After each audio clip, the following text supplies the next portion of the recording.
Thank you very much. I want to start by quickly thanking district attendees that made it down from our county.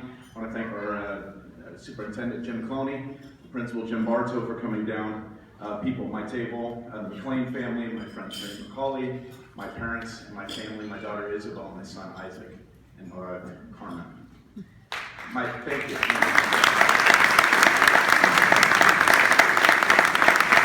My passion for teaching, for me, has a clear mission: to provide each and every student the opportunity to make music in the safest, most healthiest environment possible. Upon my arrival at Foothill, the atmosphere was neither healthy nor was it safe. I inherited a small, very insecure band that were frankly the social outcasts of the school. Upon arriving and quickly hearing their stories, I told them this: I'll never put you in a situation where you'll feel embarrassed about performing ever again. As the band headed to their first football game, they went down to the furthest place on the bleachers, far away from any kind of persecution they would face. Upon seeing this, I moved them right to the center of the action underneath the press box. We had our first football game. The Monday following the football game, of all people, the varsity cheerleaders entered our room in full uniform with cookies for the band. They cheered us, they thanked us for contributing to the environment of the school. Not sure if they knew we had a band before that. As they walked out, my drum major, who was a senior, broke down sobbing. It was the first time she felt affirmed being in music.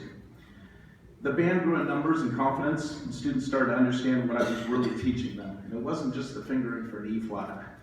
I was teaching them that music and life is more than just yourself. The band does not exist because of one person's talent. It exists because you choose to pick up an oar and row right alongside the person next to you. You don't do it for a win or to avoid a losing streak. You do it because you love it, and you love making music with the people around you. As a leader, I demonstrate this by driving an oar myself and rowing right along with them. The band doesn't exist because of my talent either. In this way, there's a kinship of musicians. As teacher and student, all approach the music together. I'm passionate about affirming kids, speaking into them what they can be, believing in the very best of them. I believe too many people try to put them down in life, and I choose to show compassion and mercy to my students, even when they don't deserve it. I believe kids recognize this drive within me, and we thrive as a program. Sure, we're successful in festivals and competitions, but more importantly, we're entrenched in the culture of our school and our community, all the while growing as musicians and as people, truly learning. It's important for me personally, and all I do it for the glory of God. And this is my heart in 3 minutes. Frankly, I'm living my dream, and I'm thankful to be teaching wonderful students about music and about life. Thank you.